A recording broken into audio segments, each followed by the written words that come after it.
We'd like you to take a look at this picture of Minneapolis in about 1870. And you see the only natural waterfall in the Mississippi is really being messed up by a lot of human beings, but it's on some levels kind of a pathetic picture. Think about it, this little tiny village in the middle of the country, further from any market outside the US except Canada than almost any place in the United States, one of the most extreme climates on the planet. This place had no right to succeed. So how in 2 decades did that become the milling capital of the world?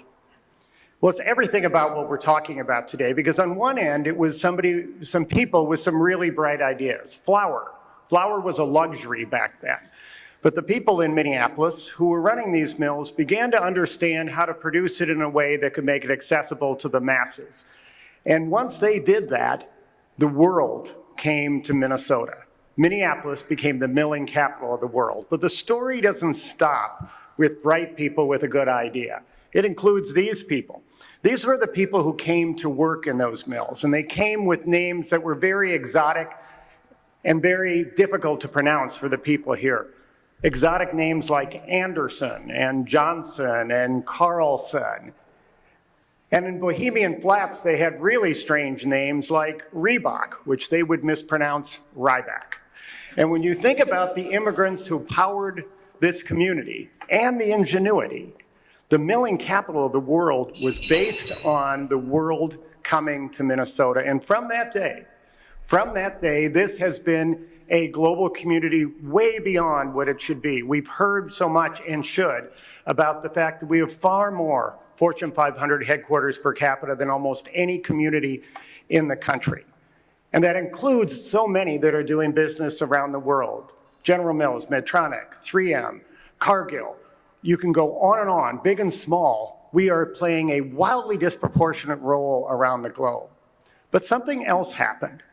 Those people with that ingenuity, some of whom helped start the Minneapolis Foundation 103 years ago, and those immigrants who also helped power the Minneapolis Foundation and so many other institutions, recognized that the bridges that brought them here should be built more strongly. And this community, and many of you in this room, invested in an infrastructure that had one successful wave of immigration after the other that came to this community. More than almost any community in the United States of America, this community, living the values of the Statue of Liberty, has made sure that immigrants have been successful. And we didn't just say we're going to pick the very most successful and the ones with the best chance of success. We reached out to people in conflict and in deep poverty, Center for Victims of Torture, Advocates for Human Rights, American Refugee Committee, Global Minnesota, on, these organizations powered by groups like Catholic Charities, Lutheran Social Services, and so many of the organizations that donors of the Minneapolis Foundation have invested in, made sure that immigrants who came here were successful. And we're going to spend a lot of time today thinking about what it is that Minnesota has given to the world. And you'll see around the room these 17 different global goals that we should be focused on. You'll actually see 16. The 17th, the one about partnership, is our photo booth in the other room. Each of you, in many ways, has had something to do with at least one of these goals, and we'll talk about what you have given and thank you for it. But we also, for just a couple minutes, want to focus on what we have gotten back in return. And to understand that, you have to look at what it's going to mean to power this global city going forward. Take a look at our workforce. Because of what we have done in this community, we have a global workforce. And so right now, in just a second, we're going to see a slide that will show us that 11% of Minnesotans speak a language other than English at home. It's about almost 2,000 Spanish, about 58,000 Hmong, and about 75,000 languages of the African continent. Now, we are disappointed that number isn't disaggregated, because if it is, you would understand that the languages spoken from the African continent by our residents in this community cross the entire continent in many different ways. The languages and the dialects are not only important in the history and the legacy of those individuals, but stop and think again about these businesses doing business around the world and how they can now harvest a global workforce far more competitive than anywhere else. And certainly if you think about a company like a 3M or a Cargill or Medtronic, that makes sense. Take the most Minnesota of companies, Land O'Lakes, a cooperative of our dairy farms. Where is their biggest growth market? The continent of Africa, where we actually have people who speak the languages. But that's not the story of every community. Let's compare this to some of our peer communities around the world, around the country, I mean. At the next slide. So when we think about how Minneapolis, St. Paul competes against other communities, Denver is often one of those.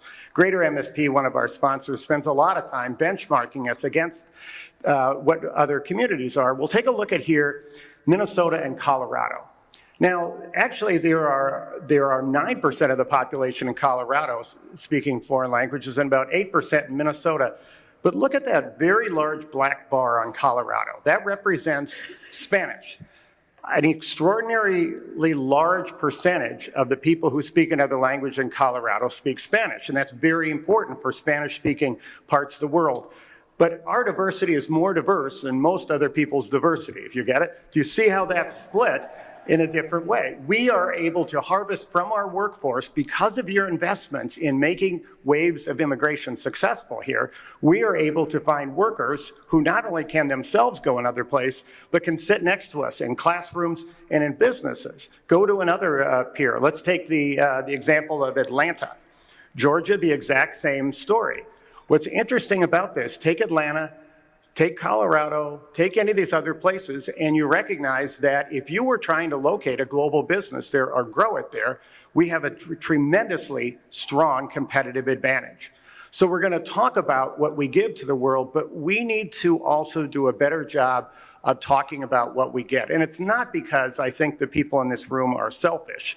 You are here because you are people who care about giving. But we do need to do a better job of holding up what we really have in the workforce. And it's not just what type of workers we have, it's also the numbers. And to understand that, I want us to look at first where our populations are coming from. Mexico is the top, India, but look at the diversity of where all of our populations are coming from across the globe and in many ways. But now look at the numbers of the populations we have. This statistic blows me away, and it's one that is really one of the largest existential threats to the economy in Minnesota. 20 years ago, Minnesota was producing 54,000 net new workers every year, almost 60,000 net new workers. The baby boom is growing, the workforce is growing.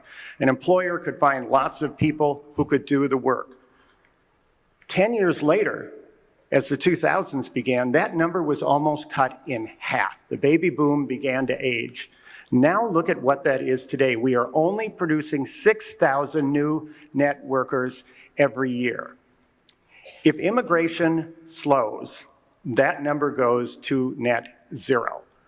We're running out of workers. So the fact of the matter is, the immigration story here has been about a different type of worker, global fluency, and is really one of the key drivers to make sure that we can move forward. So who really are some of these people who are part of this new workforce?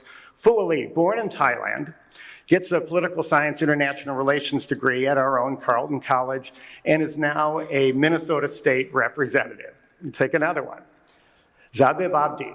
Now, she was born in Yemen. She got a degree in political science and international relations at St. Catherine's, and she plans to pursue global work as well. And one of you should hire her. Jeffrey Besoy Mattis, born in Cameroon, BA in American Studies, concentration in French, in Francophile Studies from Carleton. He's now an associate producer at Minnesota Public Radio, telling the story of Minnesotans through a global lens. Oscar Martinez, born in Mexico, BS in chemistry from Augsburg University, is a lab tech too at 3M. These are all part of some of the efforts we've had here. The greatest thing I ever got to work on in my life was Step Up. 27,000 young people have now been put in summer jobs through Step Up.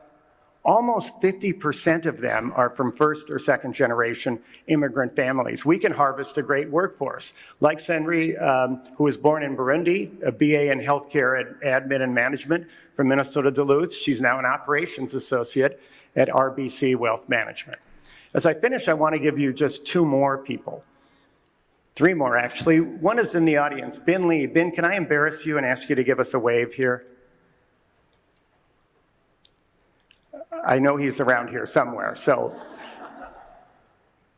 Ben Lee was actually born in Vietnam. And when the Vietnam War broke out, a young man named Ben and a young woman named Bo left their different countries. Ben left Vietnam, Bo left Thailand.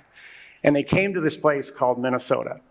Ben Lee came here, became, I think it was an Amway salesman he began at.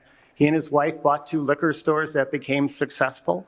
And now when you go into about 8 or 9 different businesses at the airport, he's the vendor. And they're spreading out to be business leaders in airports around the country. Ben is an extraordinarily successful business person, but he's also generous and has started a fund at the Minneapolis Foundation. Bo has started the Coalition of Asian American Leaders, which is a remarkable organization which brings together leaders from the various different Asian communities in Minnesota and helps set a common agenda with all of them together. If you think about what has happened, because they left in conflict and found this place called Minnesota, they not only help the community, they're helping the Minneapolis Foundation on the board of directors. One more person. Sarah Noor has been on our board of directors. She was born in Somalia, lived in a refugee camp, and then just down the road led the People's Center, Health Center at the University of Minnesota, which reached out to create immigrant health. Sarah left our board of directors, not because she was mad at us. She moved back to Somalia to work on work there. Our communities go back and forth and continue to build these bridges around the world. See these names, try to pronounce them just as difficultly as they had with Anderson and Rybak and Bakken and all these other names that were so foreign here at one time in this community. And recognize that Minnesota not only is giving, but if all of us continue to not only do that, but tell the story of what we get in return. Thank you very much.